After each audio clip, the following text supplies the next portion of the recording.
মোৰ ছাত্ৰ-ছাত্ৰীসকল পোনপ্ৰথমে মোৰ ইউটিউব চেনেলটোলৈ তোমালোকক স্বাগতম জনাইছোঁ। আজি আমি শিকিম ক্লাছ 7 ছ'চিয়েল সায়েন্স পাৰ্ট 4 আমাৰ পৰিৱেশ। ইয়াৰ অনুশীলনীৰ সকলো প্ৰশ্ন বিষয়ে আলোচনা কৰিম আৰু কিছুমান অতিৰিক্ত MCQ বিষয়ে আলোচনা কৰিম। গতিকে তোমালোকে ভিডিঅ'টো শেষলৈকে চাবা।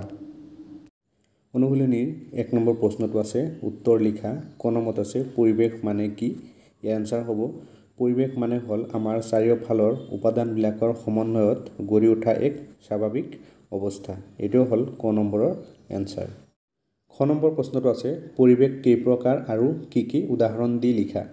পৰিৱেশ কেই প্ৰকাৰ আৰু কি কি লিখিব দিছে আৰু প্ৰত্যেকৰে উদাহৰণ দিব দিছে। ইয়াৰ উত্তৰটো আমি লিখিম পৰিৱেশ দুই প্ৰকাৰ, প্ৰাকৃতিক পৰিৱেশ আৰু মানৱসৃষ্ট পৰিৱেশ। এতিয়া প্ৰাকৃতিক পৰিৱেশৰ উদাহৰণ দিম। প্ৰাকৃতিক পৰিৱেশৰ উদাহৰণ হ'ব পৰ্বত পাহাৰ, সমভূমি, মালভূমি, ৰদ, বতাহ, মাটি, প্ৰাণী আদি হ'ল প্ৰাকৃতিক পৰিৱেশৰ উদাহৰণ। আৰু মানৱসৃষ্ট পৰিৱেশ ঘৰ দুৱাৰ, যান বাহন, দলং, ৰাস্তা ঘাট, টেলিফোন, কল কাৰখানা আদি হ'ল মানৱসৃষ্ট পৰিৱেশৰ উদাহৰণ। এইটো হ'ল খ নম্বৰ প্ৰশ্নৰ এনসাৰ। ঘ নম্বৰ প্ৰশ্নটো আছে পৰিৱেশৰ প্ৰধান উপাংশসমূহ কি কি? ইয়াৰ উত্তৰ হ'ব পৰিৱেশৰ প্ৰধান উপাংশসমূহ হ'ল মাটি, বালি, বেক্টেৰিয়া, ভেঁকুৰ, প্ৰাণী, পানী আদি। এইটো হ'ব ঘ নম্বৰৰ এনসাৰ। ঘ নম্বৰ প্ৰশ্নটো আছে মানৱসৃষ্ট পৰিৱেশ কেনেদৰে সৃষ্টি হয়? ইয়াৰ বিষয়ে আমাৰ লিখিব লাগে। ইয়াৰ উত্তৰ হ'ব মানুহে নিজৰ প্ৰয়োজন পূৰাবলৈ বিভিন্ন উপায়েৰে নিজৰ পৰিৱেশত থকা সমলবোৰ কামত খটুৱায়। এনে কাৰ্যৰ ফলত পৰিৱেশত কিছু পৰিৱৰ্তন সাধন হয় আৰু নতুন পৰিৱেশ এটা গঢ় লৈ উঠে। এনেধৰণে মানুহে নিজৰ সুবিধা মতে গঢ়ি তোলা পৰিৱেশেই মানৱসৃষ্ট পৰিৱেশ। এইটো হ'ব ঘ নম্বৰৰ এনসাৰ।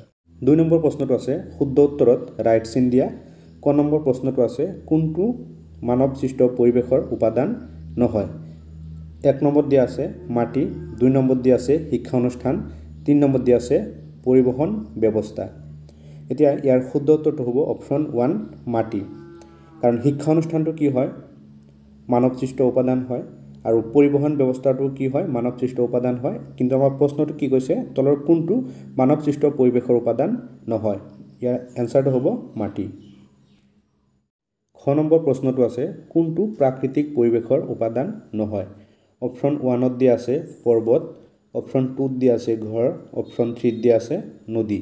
ইয়াৰ শুদ্ধ উত্তৰটো হ'ব অপশ্যন 2 ঘৰ। আমাৰ যিহেতু কি কৈছে প্ৰশ্ন কোনটো প্ৰাকৃতিক পৰিৱেশৰ উপাদান নহয়? ঘৰটো প্ৰাকৃতিক পৰিৱেশৰ উপাদান নহয় কাৰণ ঘৰ মানুহে বনোৱা।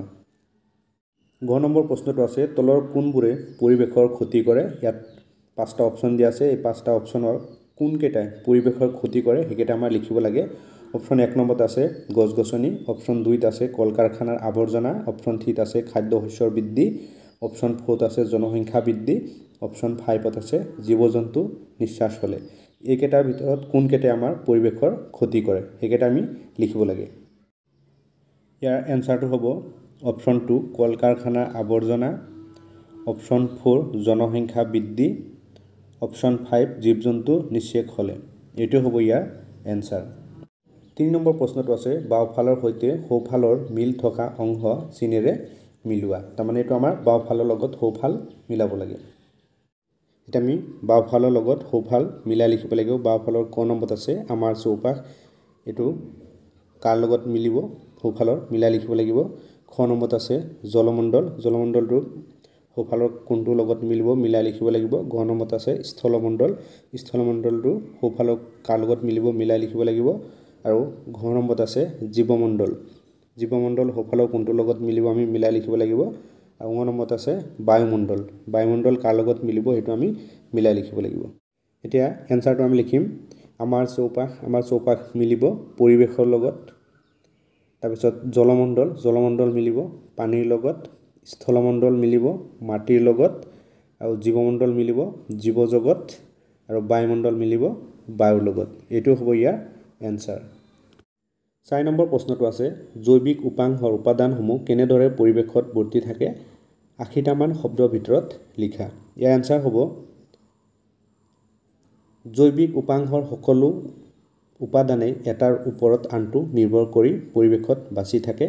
উদাহৰণস্বৰূপে সেউজীয়া উদ্ভিদে সৌৰ শক্তি, সূৰ্যৰ তাপ, পোহৰৰ সহায়ত জীয়াই থাকে। তৃণভোজী প্ৰাণীয়ে ইহঁতক খাদ্য হিচাপে গ্ৰহণ কৰে। সেই প্ৰাণী মাংসহাৰী প্ৰাণীয়ে খায়, যেনে গৰু, ছাগলী, হৰিণা আদি ঘাঁহ খায়। বাঘ, সিংহ আদি আকৌ গৰু, ছাগলী, হৰিণা আদি ভক্ষণ কৰে। উদ্ভিদ তৃণভোজী আৰু মাংসহাৰীৰ মৃত্যু হ'লে জীৱাণুৱে পচাই মাটিত মিলাই দিয়ে। ইয়াৰ পৰা বুজা গ'ল যে একে পৰিৱেশত থকা সকলোবোৰ উপাদানৰে পৰস্পৰ সম্পৰ্কৰ জৰিয়তে একেলগে জীৱন নিৰ্বাহ কৰে। এইটো হ'ল ইয়াৰ এনচাৰ। 5 নম্বৰ প্ৰশ্নটো আছে, তুমি কেনেকুৱা পৰিৱেশত থাকিব বিচৰা? চমুকৈ লিখা 100টামান শব্দৰ ভিতৰত। ইয়াত এনচাৰ হ'ব, আমি ইয়াৰ 3টা পইণ্টত লিখিম। 1 নম্বৰ পইণ্টটো লিখিছোঁ, পৰিৱেশত থকা প্ৰতিটো জীৱিত উপাদানে যেনেকৈ ইটো সিটোৰ লগত পৰস্পৰ সম্পৰ্ক ৰক্ষা কৰি চলে, আমিও প্ৰত্যেকে তেনেকৈ আমাৰ চৌপাশৰ পৰিৱেশৰ লগত সহমৰ্মিতা দেখুওৱাটো উচিত। 2 নম্বৰ পইণ্টটো হ'ব, পৰিৱেশৰ লগত সন্দাপ দেখুৱাই আমি সকলো জীৱ-জন্তুৰ প্ৰতি দয়াশীল হোৱা উচিত। যধে মধে গছ-বন কটা অনুচিত। অবৈধ হাৰত বৃদ্ধি পোৱা বায়ু, পানী আৰু মাটিৰ প্ৰদূষণেই ক্ৰমাগত পৰিৱেশ ধ্বংসৰ মূল। গতিকে আমি আমাৰ কাৰ্যসমূহ নিয়ন্ত্ৰণ কৰিলেই প্ৰদূষণ নিয়ন্ত্ৰণলৈ আহিব। প্ৰদূষণমুক্ত পৃথিৱী এখনত বাস কৰিবলৈ আমি সকলোৱে আগ্ৰহী।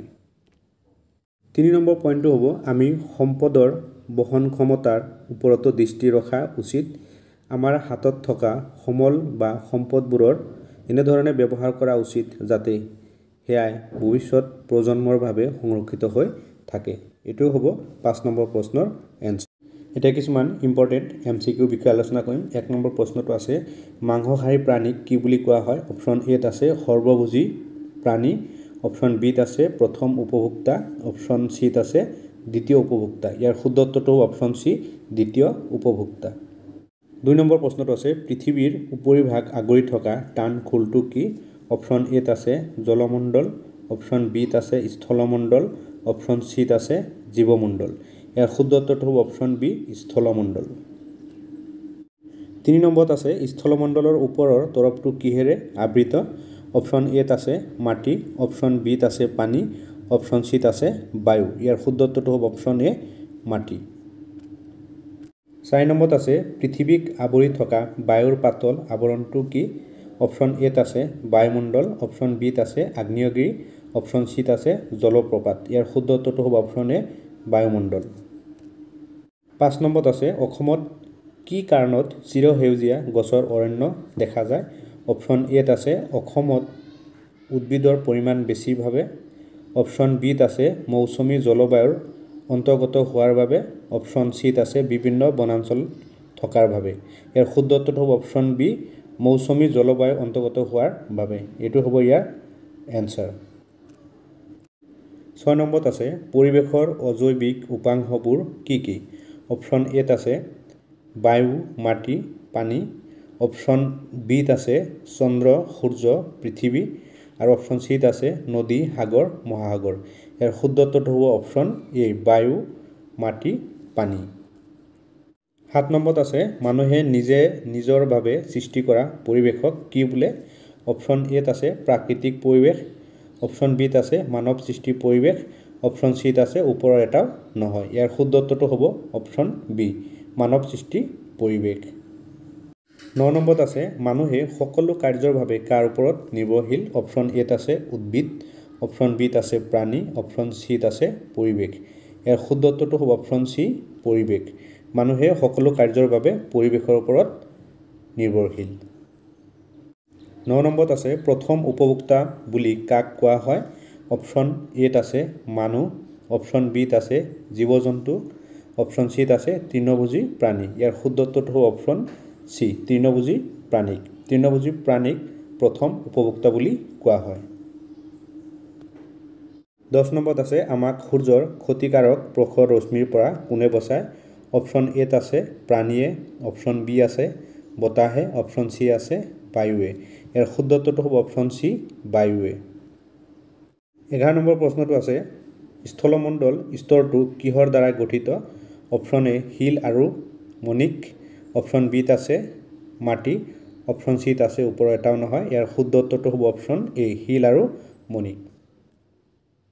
12 নম্বৰত আছে উদ্ভিদ আৰু মাংস দুয়োবিধ গ্ৰহণ কৰা প্ৰাণীক কি বোলে অপশ্যন এত আছে সৰ্বভোজী অপশ্যন বিত আছে জৈৱিক উপাংশ অপশ্যন চিত আছে বিয়োজক ইয়াৰ শুদ্ধ উত্তৰটো হ'ব অপশ্যন এ সৰ্বভোজী 13 নম্বৰত আছে পৰিৱেশৰ অজৈৱিক উপাংশৰ ভিতৰত অপৰিহাৰ্য উপাদান কি অপশ্যন এ জলবায়ু অপশ্যন বি উদ্ভিদ অপশ্যন চি পানী ইয়াৰ শুদ্ধ উত্তৰটো হ'ব অপশ্যন চি পানী 14 নম্বৰত আছে বিভিন্ন কৌশলেৰে ৰদ বতাহ পানী আদিৰ পৰা কি সংগ্ৰহ কৰা হয় অপশ্যন এ বিভিন্ন সামগ্ৰী অপশ্যন বি শক্তি অপশ্যন চি ওপৰৰ এটাও নহয় ইয়াৰ শুদ্ধ উত্তৰটো হ'ব অপশ্যন বি শক্তি 15 নম্বৰত আছে মানুহে নিজৰ প্ৰয়োজন পূৰাবলৈ কিহক কামত খটুৱায় অপশ্যন এত আছে নিজৰ পৰিৱেশত থকা সমলবোৰ অপশ্যন বিত আছে মানৱ সৃষ্ট পৰিৱেশৰ ওপৰত